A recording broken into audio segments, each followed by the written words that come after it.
La philosophie traditionnelle s'occupe communément de l'homme qui pense, comme si l'homme trouvait toute sa substance, tout son être dans la pensée. Il semble que la fonction dominante de la philosophie soit alors en quelque sorte de repenser la pensée, tout à sa fonction dominante de concentrer les lumières sur ce sommet de l'être qu'est la pensée. La philosophie oublie souvent qu'avant la pensée, il y a le songe, qu'avant les idées claires et stables, il y a les images qui brillent et qui passent. Pris dans son intégralité, l'homme est un être qui non seulement pense, mais qui d'abord imagine, un être qui, éveillé, est assailli par un monde d'images précises et qui, endormi, rêve dans une pénombre où se meuvent des formes inachevées, des femmes qui se déplacent sans loi, des femmes qui se déforment sans fin. Pour une détermination complète de l'être humain, il faut donc faire le total d'un être nocturne et d'un être diurne. Il faut essayer de trouver les dynamismes qui vont d'un pôle à l'autre entre songe et pensée. Si l'on se donne ainsi une certaine largeur d'examen, on se rend vite compte que la nuit et le jour, dans l'âme humaine, ne sont pas des éléments logiques qui s'opposent absolument. Nous connaissons tous ces fragments d'histoire personnelle qui, vécus dans le jour, viennent se reconstituer dans la nuit. Et nous savons aussi que dans les heures les plus claires de notre vie diurne, il suffit d'un peu de solitude pour que nous tombions dans une rêverie qui rejoint les songes de la nuit. Oui, nous connaissons tous cette zone moyenne où les songes nourrissent nos pensées, où nos pensées éclairent nos songes. En nous, les caractères nocturnes et les caractères diurnes s'unissent, se mêlent, s'animent réciproquement. Aux heures de grande solitude, quand la rêverie nous rend notre être total, nous sommes des dormeurs éveillés, des rêveurs lucides. Nous vivons un instant comme si la dimension humaine s'était agrandie en nous. Nous nous expliquons notre propre mystère. Les mots de notre langage ont soudain les résonances de notre plus lointain passé. Ils sont clairs et signifiants, mais ils obéissent à la syntaxe des songes. Nous voulons montrer que le dormeur éveillé, que le rêveur lucide, réalise une synthèse de la réflexion et de l'imagination. Alors, la rêverie n'est pas un abandon. La rêverie est active. La rêverie prépare des forces et des pensées. Pour entrer dans ces vues philosophiques, il suffit de donner à l'imagination humaine sa pleine valeur, sa valeur principielle. Trop souvent, l'imagination a été considérée comme une puissance secondaire, une occasion de dérèglement, un moyen d'évasion. On n'en fait pas assez nettement ce qu'elle est, la fonction dynamique majeure du psychisme humain. En homme normal, on aime à mettre au premier plan la fonction du réel. Mais comment un homme ferait-il une œuvre s'il ne s'exerce pas, s'ils ne sont pas en lui ce qu'on pourrait appeler la fonction de possibilité? Pour agir, il faut d'abord imaginer. Il y a un sens à parler d'une fonction de l'irréel par laquelle l'homme méditant, le dormeur éveillé, s'en va en quête des possibilités d'une œuvre nouvelle. En lui s'éveille une conscience de poète. Le dormeur éveillé, s'il peut nous faire confidence du dynamisme de sa rêverie, s'il peut induire en nous l'activité de sa rêverie, répond vraiment à la définition que Paul Éluard donnait du poète. Le poète est celui qui inspire, celui qui nous donne l'exacte énergie de l'imagination. Il nous aide à satisfaire à ce besoin de poésie qui est au cœur de l'homme.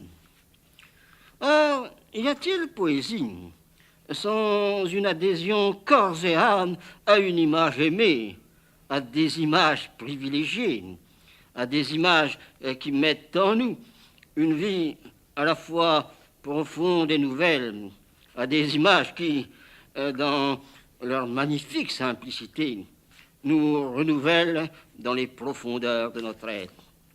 Précisément, le dormeur éveillé connaît une expérience de l'image instantanée, l'expérience d'une image qui nous réveille de la rêverie passive. De telles images nous éveillent à une vie nouvelle. Elles nous font sortir de la nuit d'un songe. Elles sont comme un grain d'opium uniquement psychique par lequel le poète nous entraîne dans un monde inconnu en nous donnant une impulsion d'inspiration. Tel est du moins l'enseignement des dormeurs éveillés qui réalisent la synthèse des valeurs nocturnes et des valeurs diurnes. Novalis, un dormeur éveillé de génie, a écrit « Un jour viendra où l'homme ne cessera de veiller et de dormir à la fois. » Cette prophétie, il semble qu'un Stéphane Mallarmé l'ait réalisée magnifiquement et douloureusement. Dans une conversation rapportée par Rony, Mallarmé lui dit « Je ne dors pas. Je suis éveillé 24 heures par jour. » « C'est terrible, répond Rony. « Moins que vous le pensez, on s'y habitue.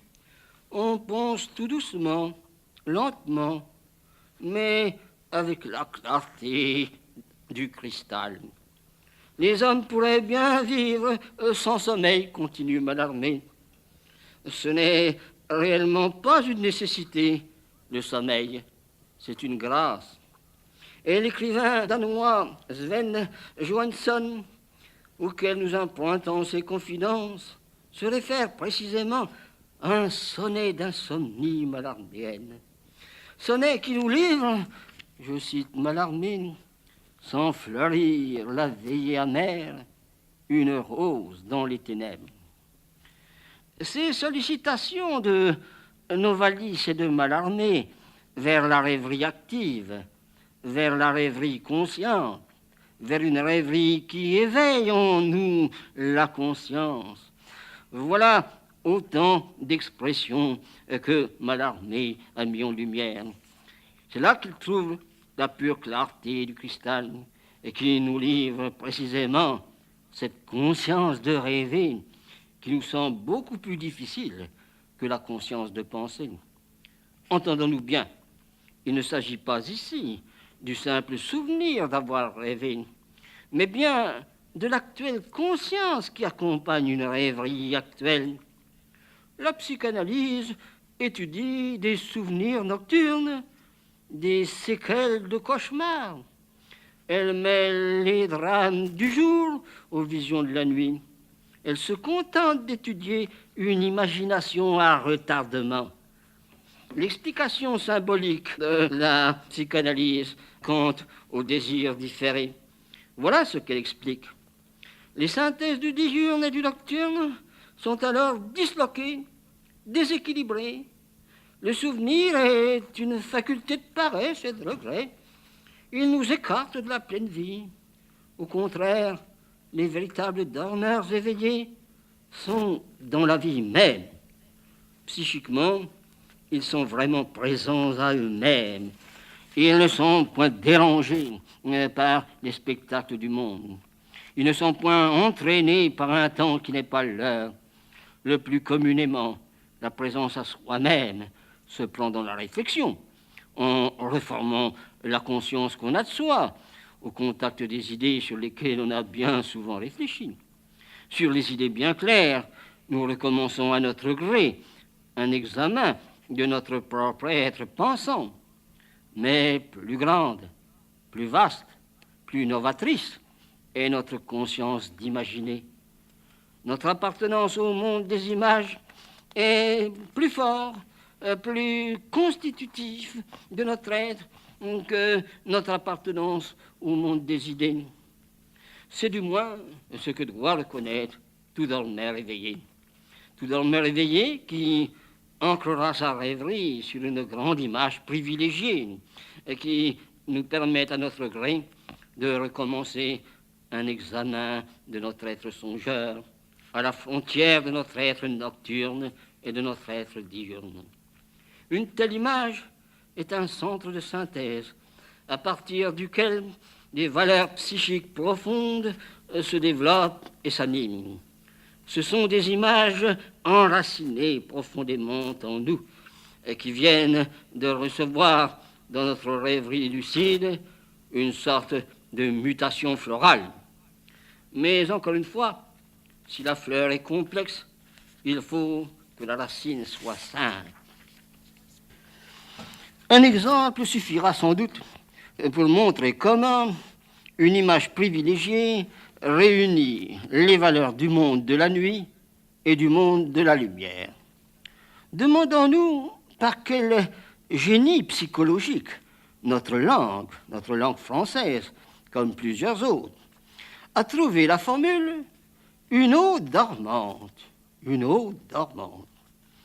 Comment l'eau dort-elle? Pourquoi cette image?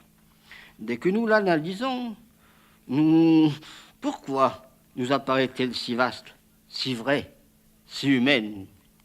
N'eût-il pas suffi de parler d'une eau calme, d'une eau tranquille? Un esprit rationnel et positif ne préférerait-il pas la simple mention d'une eau immobile? Non, la véritable image poétique ne décrit pas, elle évoque.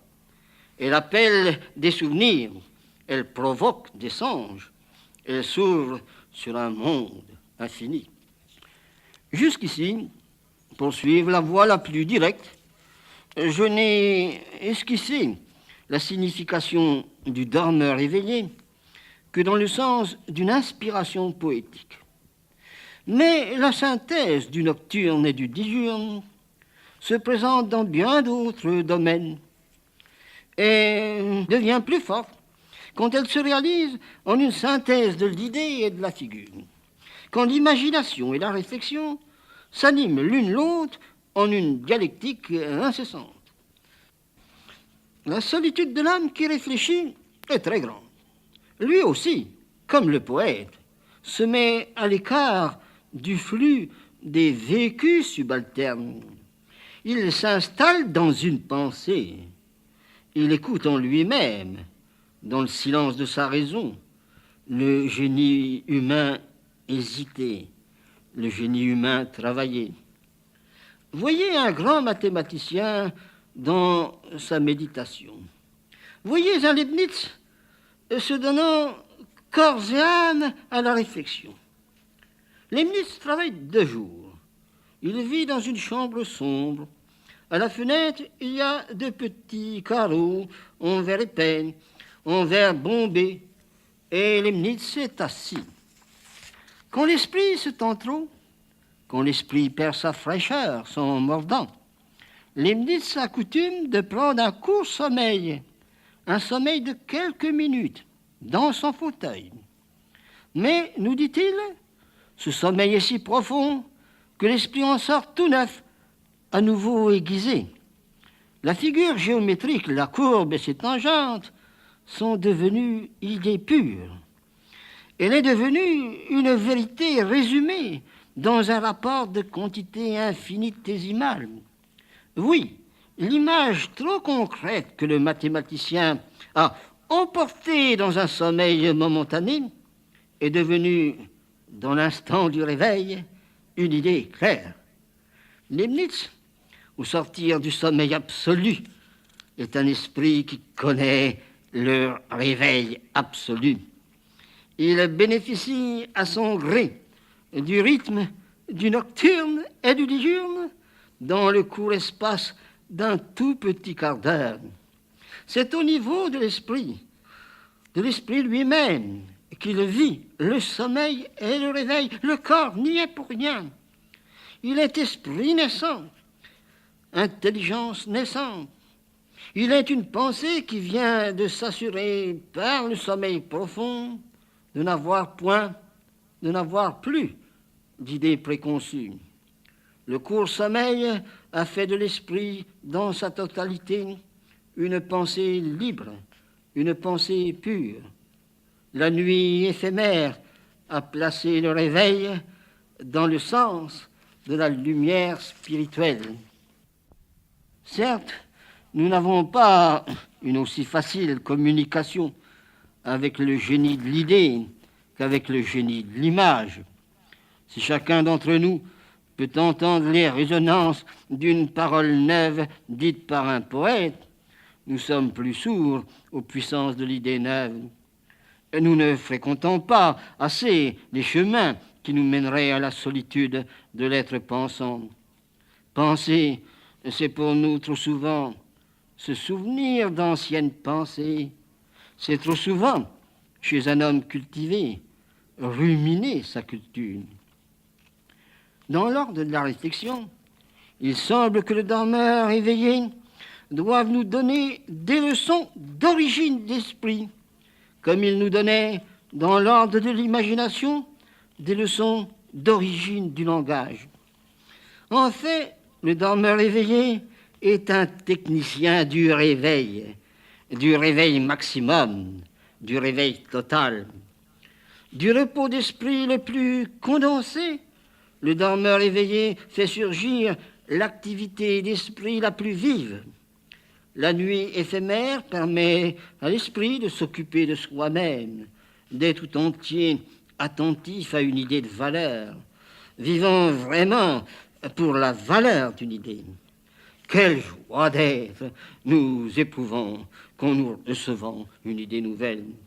Il nous semble alors, si modestes philosophes que nous soyons, être réveillés d'un sommeil dogmatique. Si nous nous examinons d'un peu près, nous sentons qu'une idée nouvelle, si partielle que soit, transforme notre esprit. C'est peut-être cette transformation d'esprit qui doit être le signe majeur du dormeur éveillé. Si le dormeur éveillé quitte son état merveilleux pour revenir inchangé dans la vie subalterne, s'il reprend après son accession à un monde d'idées non encore pensées, à un monde d'images non encore vécues, s'il reprend les chaînes de la pensée quotidienne, les séquences d'images de la vie commune, il n'est pour nous qu'un fantôme qui passe, il n'est pour nous qu'un étranger qui ne sait pas nous dire les merveilles des pays qu'il a visités. Précisément, le dormeur éveillé qui voit son isolement à l'opium ou à chiche, à des substances qui anatomisent les fonctions spirituelles. Ce dormeur drogué ne peut vraiment nous donner les véritables leçons de la synthèse qui réunit en l'homme la puissance de l'être nocturne et les pouvoirs de l'être diurne. Il a l'isolement, il n'a pas la véritable conscience de solitude. Pourquoi trouverait-il le fond de l'être humain et le mouvement d'esprit qui crée l'être humain? La drogue le schizophrénise. Il faut que ce soit non pas la drogue, mais l'idée ou l'image, mais l'impulsion de l'intelligence ou de l'imagination qui nous donne une sorte de promotion d'être, qui nous aide à entrer dans le règne d'une existence inconnue, dans l'avenir même du génie humain. Le dormeur éveillé nous invite à quitter un instant la torpeur pour connaître le repos actif, un repos qui est une conscience de l'ordre dans l'esprit, un ordre qui va nous éveiller à un ordre nouveau. Car rien ne naît dans la torpeur. La torpeur a une action dans le mauvais sens, dans le sens de la décroissance de l'être. Le dormeur éveillé nous indique l'axe exactement inverse. On le sent à la recherche des valeurs de lucidité. il vit une expérience complète de la lucidité. Il décante d'abord en lui la matière nocturne. Il subit une sorte de psychanalyse matérielle pour, au réveil, dans un réveil qui associe à un sommeil corporel, connaître la clarté, la lucidité. Il dort pour y voir clair, pour nous révéler des idées claires, des images lumineuses, un verbe flamboyant. S'il était absolument maître de ce sommeil dirigé, de cet hypnotisme autonome, il nous indiquerait des schémas de destin, des minutes intenses où le destin de notre être s'accentue, où notre volonté d'être triomphe du papillotement d'être. Plus serré vers la synthèse du nocturne et du diurne en nous, plus alertée sera la rythme-analyse des valeurs nocturnes et des valeurs diurnes, et plus fulgurante et nombreuse selon nos expériences d'éveil, nos expériences de réveil. Car c'est cela, la grande leçon du dormeur éveillé. Il entre dans une nuit éphémère pour apprendre la dynamique de l'éveil, la promotion d'être que l'on reçoit avec la conscience d'être éveillé, bien éveillé. Alors, le jour apparaît comme une transcendance de la nuit. Tout ce qui concerne l'endormissement, tout ce qui concerne l'empattement de la torpeur de l'être qui perd ses forces en perdant la lumière est retranché de l'expérience du dormeur éveillé incontestable. Notre être ne veut pas connaître sa mort quotidienne. Je ne sais plus quel psychologue a versé dans la folie, par des tentatives très nombreuses et d'ailleurs vaines, de surprendre son entrée dans le sommeil.